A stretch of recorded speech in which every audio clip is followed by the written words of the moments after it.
జన్మదినోత్సవ ప్రత్యేకత ఏంటి? గత కొంతకాలంగా స్తబ్దుగా ఉన్న మీరు ఈ ఏడాది నుంచి పూర్తి స్థాయిలో విజృంభించే అవకాశం అయినా ఉందా? అంటే విజృంభించడానికి విజృంభించకుండా ఉండడానికి డిఫరెన్స్ చాలా ఉంటుంది. నేను పనిచేసాను తప్పితే విజృంభించలే ఎప్పుడును. వర్కాలిక్గా వర్క్ చేశాను. అలాగే కొన్ని సమస్యలు నన్ను ఇబ్బంది పెట్టినా గత 2-3 సంవత్సరాలుగా ఇంట్లో జరిగిన కొంచెం కార్యక్రమాలు కానీ చెడు కానీ ఇవన్నీ జరిగినా కూడా నా ఐఎమ్ ఫుల్లీ ఎక్విప్డ్.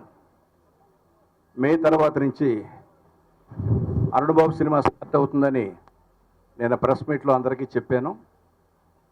అలాగే దాని కంటిన్యూషను నేను డైరెక్ట్ చేసి నేను యాక్ట్ చేసే సినిమా స్టార్ట్ అవుతుంది. అలాగే రేలంగి నరసింహారావు డైరెక్షన్లో ఒక సినిమా గతంలోనే స్క్రిప్ట్ రెడీ చేసి పెట్టుకున్నాం.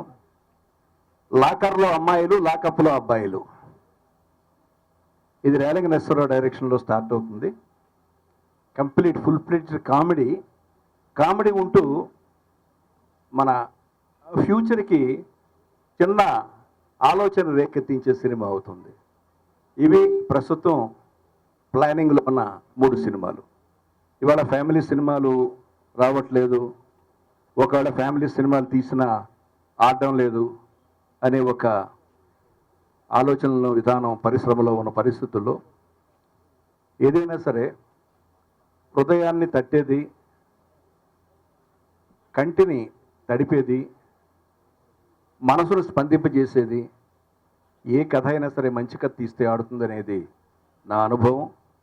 ఆ అనుభవంలో ఈ పితృదేవోభవ నిర్మాణం ప్రారంభం అవుతుంది. 2 రాష్ట్రాలు కలిపి ఉన్న సమయంలో తీయాల్సిన సబ్జెక్ట్ అది. దాన్ని బట్టి ఆ బ్యాక్గ్రౌండ్లో ప్లాన్ చేసాం. బట్ ఎప్పుడైతే తేడా వచ్చిందో సో మొత్తం కథే మారాల్సి వస్తుంది. అందుకని దాన్ని కొంతకాలం వాయిదా వేశాం. ముందు ఈ ప్రాజెక్ట్స్ ఉన్నాయిగా, లెట్ ఇట్ కంప్లీట్. సార్, ఇప్పటివరకు 150 సినిమాలు డైరెక్ట్ చేశారు మీరు.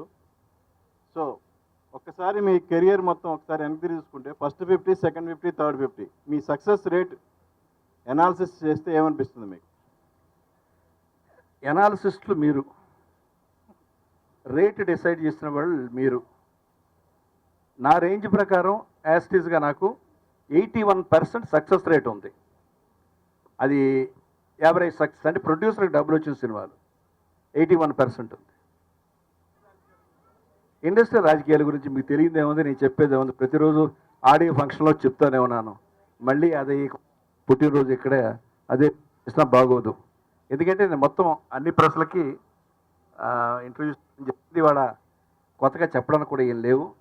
కాబట్టి ఒక్కటి, ఇండస్ట్రీకి వచ్చి 50 సంవత్సరాలు అయింది, దర్శకుడై 42 సంవత్సరాలు అయింది.